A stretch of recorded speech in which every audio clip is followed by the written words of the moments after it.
Hello, everybody, my best friends in baseball. Welcome back to another episode of Chop Talk. I am your host, Chopadong, and Chop Talk is brought to you, as always, by the one-stop shop for all things DFS, the DFS Army. DFSArmy.com/ref/3.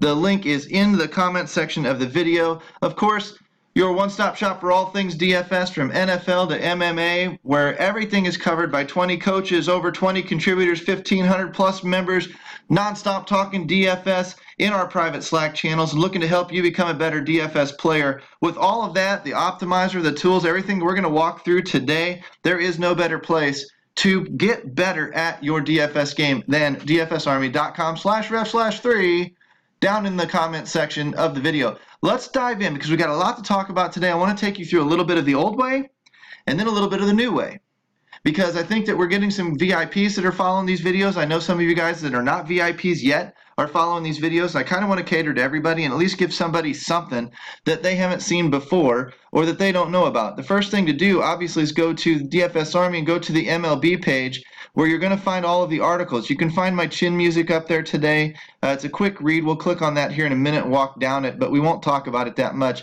There's an early slate up there. I don't think you're going to get this video in time for that.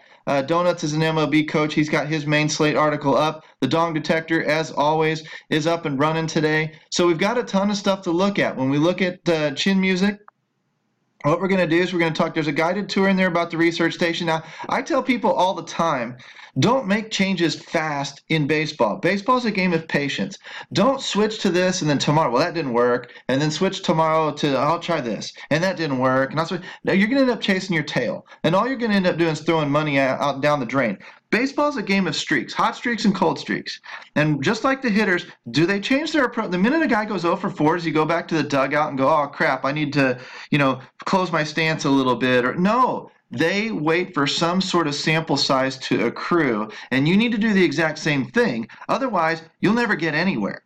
And that's what most DFS people are out there doing, is just changing from this to this to this, whether it be provider or content. No. Stick with one thing for a little while and make sure that you ride the hot streak, ride the cold streak, see how long it takes, get through that cycle a little bit, then worry about adding things and changing.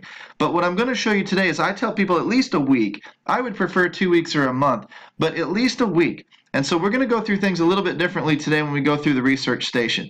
What I'm going to do, though, is I'm going to walk you through the quick glance article. This is just a quick, who are the matchups, who's the home team, away team, the weather, who's favored, what the pitching, Vegas odds, batting, what's the over-under on the game, when do they start. I usually put a break in there when the slate breaks. I missed this one with the 4 p.m. I think it's on an afternoon only. I think the early only is 3 games now, so this one's out in limbo. But this is the main down here, which was my main focus, pardon the pun. The pitchers, and I mixed a little bit of this as well. I had Montgomery on the early in there with some of the, you know what, sometimes when you're writing this stuff, it gets a little discombobulated, so you're going to have to police me and work with me a little bit and understand that sometimes those mistakes, if it's an early slate guy and I'm talking about the main slate, disregard the early slate guy. I'm never going to tell you that I'm all in on, just one guy off of a wrong slate. I will tell you, like today, that I'm all in on a guy that's on the main slate, though, and that's Charlie Morton. Absolutely checks every box today when it comes to the other pitchers we're comparing to. I mean, there's no Kershaw on the slate. There's no Chris Sale on the slate. Those guys would be way better matchups, but compared to what we've been given, Charlie Morton is just head and shoulders, light years above everybody else. Doesn't mean he won't get torched tonight because he's a 4th starter in a rotation. He's not a front-end ace. Doesn't mean he won't get torched tonight. It just means that in the law of large numbers, he's going to win the slate most nights, and it's pretty obvious today. So he's my lock. He's my all-in. I would pivot off of him only if I'm going to throw in one contrarian lineup and then stack against him in case he does have a bad night, and I want to get a leg up on what should be a large ownership on Charlie Morton tonight. Could happen. I mean, Baltimore can hit the ball, or whoever the hell. Yeah, they're playing Baltimore, so, they can hit the ball, obviously. They're major leaguers, and they've got some thump in that lineup. The pitchers to attack, there's a ton of them because we're dealing with 4th and 5th rotation starters here. We're on the back end of starting rotations, so really all the bats are in play. This isn't telling you much today. We need to wait a couple weeks for things to shake out, and some of these ace versus ace and 5-starter versus 5-starter. We need to let some of that get a little shaken up, and that's going to take a couple of weeks to really start to filter out. But this is just a process that we go through every single day. Implied runs, when I say both, I mean both. The pitcher is showing a bad batting average allowed for both sides of the plate. He's not favoring the right or favoring the left. In Toronto, you want to favor the left-handed bats. No data on Boston, no data on Milwaukee. But this is how you're going to read this. Now, for player picks themselves, you're going to have to come in and be a VIP inside DFSArmy.com. Otherwise, you're not going to get the player picks out here in the main. I've only got so much time in the day, and I'm trying to do some of these videos and blogs, and I've got other responsibilities I'm keeping up on. So you're kind of getting this. If you want main slate breakdowns, we've got other writers for that. I'll show you that in a minute. Of course, we put in a dong call. Yesterday's dong call hit. And then we've got a little category called 200 over 200 or 200 on 200. And these are other guys that are in great matchups. So in a nutshell, that's your chalk talk or your chin music. That's what you're going to get on a daily basis. If you want to follow a little deeper slate breakdown, Donuts is a great coach, goes through a little bit more of the pitching, goes into a little bit more detail than I do, goes into more of the hitting than I do, and gets you a little bit going. And then he's a big-time coach in our Slack channels where he's reacting and feeding back day in and day out with a lot of our players when MLB rolls around, especially when it gets started and NBA wraps up. That's when you're going to see a lot more of Donuts over on the baseball side of things. Dong Detector's always out there. Scotty's phenomenal follow out on Twitter if you want to follow him. Always funny. A lot of his dongs today are not mine, so you've got a wide range of people to pick from today. I love how he did this down here at the bottom. Team dongs. Play as many as possible. The opposing pitcher couldn't be hit any worse than he's going to get hit. Now, again, you still got to put a round ball on a round bat and square it up and hit it over a fence that's 300 some odd feet away. But to be honest with you, if there's ever a chance that a bunch of people are going to do it, it would be Houston tonight. So the odds are in your favor. Now, I say the odds are in your favor. I'm not talking about massive odds like 80% chance of a bunch of guys hitting home runs. I'm talking about massive odds in your favor being like 10%. I mean, it's just not likely that. Now, that doesn't mean the game's going to go flat. It just means it's just not likely that the guy you pick on a daily basis is going to get 3 hits or is going to hit a home run. That's baseball, man. Baseball's difficult. Hitting a round ball with a round bat is not easy to do. But there's your basic rundown of the articles. The old way that I would go through things, I'd go to Roto Grinders and I would go down, make sure that I'm on their main slate because it's probably too late for us to do the early stuff. And when I get to that, what I'm going to do is take the offenses that I liked based on chin music. When I saw, Toronto left-handed bats, that would be Granderson, and that would be switch hitting Solarte. And that doesn't mean that you take these other guys out of the equation. Switch hitting Smoke. That's a good little middle of the order stack there. Doesn't mean that I would take these other guys out of play. I'm still going to click the versus right-handed bats, versus right-handed pitching, I guess. I'm going to pull that window up. And when these numbers start normalizing, I'm going to start taking a little bit shorter term, couple week, 3 week, 4 week sample sizes. Whereas right now I'm still looking at year-long, last year, 2-year sample sizes to get an idea of who typically does well and use these as a baseline. When I do that, I want to see a little bit larger sample sizes. But I see that Josh Donaldson has a WOBA of 385. That's still fine. Donaldson's in play tonight. Smoke's definitely in play tonight. There's Solarte popping up there. Pierce, Russell, maybe these guys. I like over 350 for sure. I like over 375 when I can find it in a WOBA, and I do get excited when I see over 400 for WOBA. So that's good. Over larger samples than even 60 at bats. It's a little bit small. But Teoscar Hernandez did all right down in Houston last year. So and personally, I'm learning just like you guys are. I had no idea that he went to Toronto. None.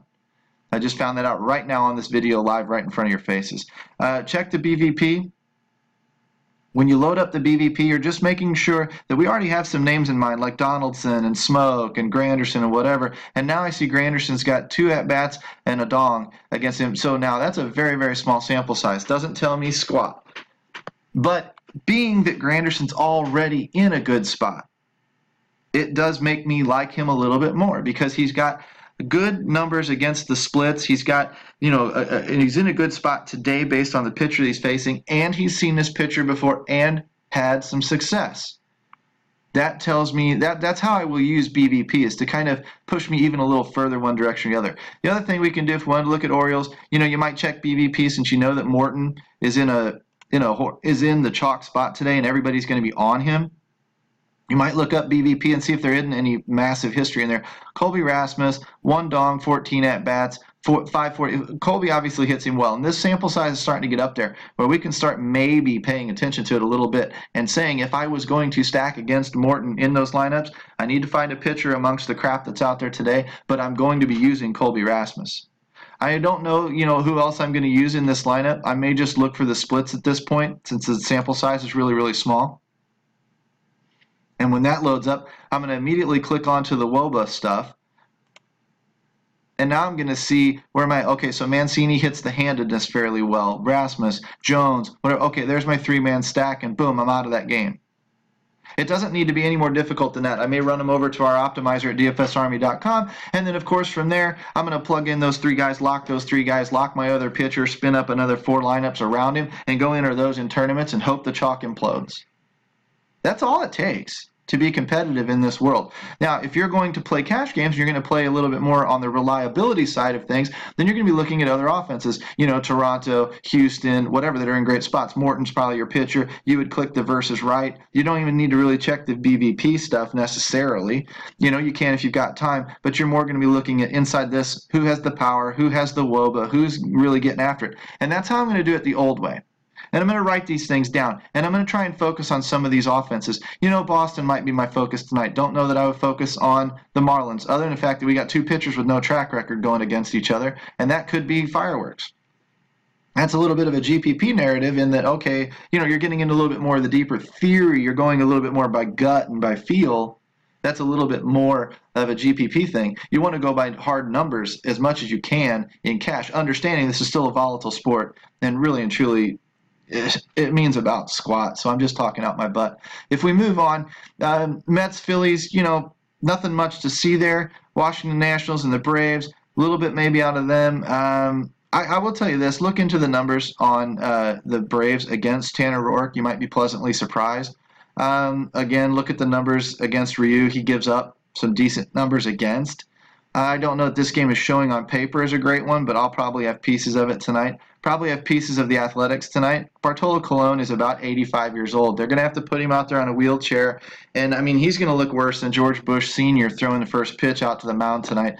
I don't know why the guy is still around. Really don't know why he has a job. But either way, maybe he's waiting for AARP to email him something. I have absolutely no clue. What I will tell you is it puts Oakland in a great spot. You're going to want some pieces of that lineup in your order tonight. Cleveland and LA don't look good on paper. Doesn't mean they won't be good. And then this game looks really bad on paper too, which is really odd because I know Bettis gives up some fly ball numbers. You're going to want to look into the Padres offense. This is just no love out of Vegas for whatever reason. So when we're looking at Vegas as kind of to kick us off, we can see a couple of offenses, focus on those, the key producers in those offenses. Don't stack too heavily in, 4 or 5 batters or whatever, but kind of stick it down to a couple of guys here and there. And then move on to the next offense. And that way you're spreading yourself out a little bit. You're making sure that you've got some pieces of the games that are supposed to go off, but you're not so heavily stacked in one of those games that if it doesn't go off, you're screwed. It's really all you're trying to do. Now, from there, I'll show you the new way to do things. We're going to go into the MLB Research Station. DFS Army VIPs have access to this. What we focused on last week, and it did okay, we are sorted default by DFSA grade. Okay, and that's fine. That's what we use on a lot of our stuff. And it's inside that formula, and I don't even know what it is. If they told me, they'd have to kill me. But inside there, you're going to end up with a lot of the key metrics that are used in compiling our projections, the customized DFS Army projections that have done very, very well over, going back into last year. They're on the right track. I'm going to do something a little bit different today because, again, I'm trying to learn this sheet along with you guys. And that's why I'm showing it out in the public, is because this thing is a monster. And if you're good with spreadsheets and you're good with interpreting numbers, you will love this thing. This page right here is about as good as a lot of the stuff that you'd be digging through hours on Fangraphs to find. And it's all right here for you in the same spot.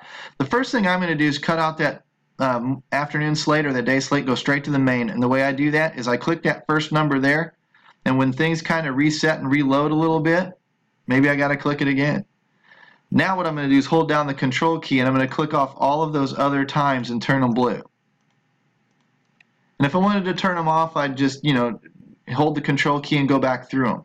Okay, but now what I've got is I've got the day games knocked out, and I'm on the main slate only. Okay, and now I'm going to scroll back over here a little bit, and you're going to see that just on raw matchups on DFSA grade alone, we're seeing a lot of Houston, a little bit of the Mets, which is interesting. I haven't paid in. Yep, they start at 7. Yeah, Ben Lively. I called him Blake Lively in my article today. Awesome, way to go, Chop. A lot of Houston. Some LA popping in there. There's a lot of Houston in here today. So, I mean, that is, you know what, if you ran Charlie Morton and then stacked 4 Houston batters tonight and ran head-to-heads and 50-50s in cash games, the way this is all lining up, I wouldn't complain at you. I would not tell you you're too heavy on the Houston offense. It could backfire on you, but, man, that looks like a pretty chalky way to go. What I'm going to do, though, the different thing that I'm going to throw at you guys, instead of sorting by DFSA grade, I'm going to sort over here by total matchup. Let me explain that to you, because this is how this works. This is probably the next column that I'm going to start looking at. Before looking at DFSA grade, looking at safety, upside, things like that, and that was great.